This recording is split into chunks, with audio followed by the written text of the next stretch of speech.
Maurice Félix Charles Allais, ou tout simplement Maurice Allais, était un économiste et un physicien, aujourd'hui considéré comme l'un des plus grands savants et professeurs français du XXe siècle.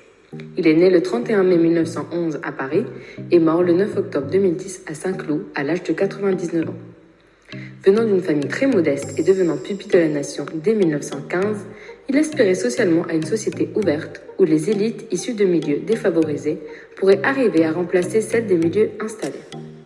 Il est particulièrement connu pour être le seul économiste français à avoir reçu le prix Nobel en 1988 pour ses contributions pionnières à la théorie des marchés et de l'utilisation efficace des ressources.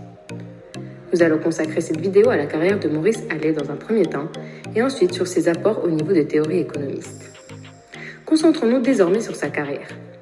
Il étudiera à la prépa Louis le Grand qui lui donnera accès à Polytechnique. Perfectionniste comme il l'était, il a décidé de refaire une année de prépa afin d'obtenir un meilleur classement.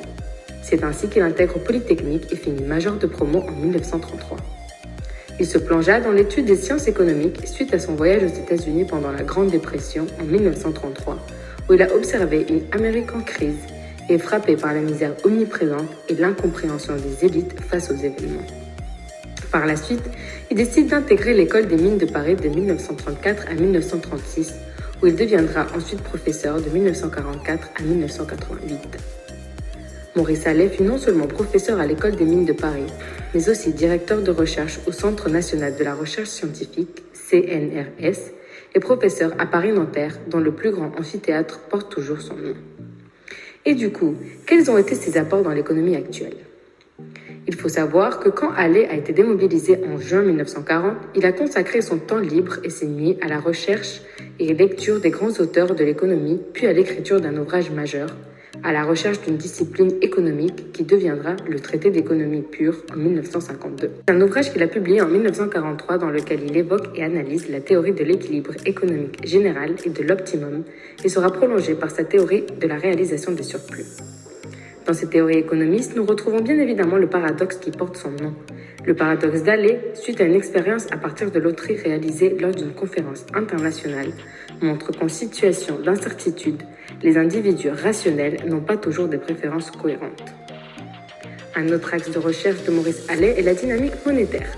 Il en établit une équation liant la dépense globale, l'encaissement global détenu et désiré, ainsi que le temps de réaction, qu'il retravaillera tout au long de sa vie en lui apportant des améliorations et corrections. Selon ces théories, la clé d'une croissance sans cycle est la stabilité du rapport entre les encaisses désirées et les encaisses réelles. La solution serait de bannir tout ce qui vient troubler ce rapport, tel que l'inflation, la création monétaire débridée et artificielle des banques, la spéculation, entre autres. À la fin de sa vie, Maurice Allais a critiqué la mondialisation et milité pour un protectionnisme raisonné en Europe. Il pensait que l'abondance de liquidités par le crédit était potentiellement source d'une forte instabilité monétaire et financière, le risque étant une crise financière. Il va même jusqu'à dire que sans aucune exagération, le mécanisme actuel de la création de monnaie par le crédit est certainement le cancer qui ronge irrémédiablement les économies de marché de propriété privée.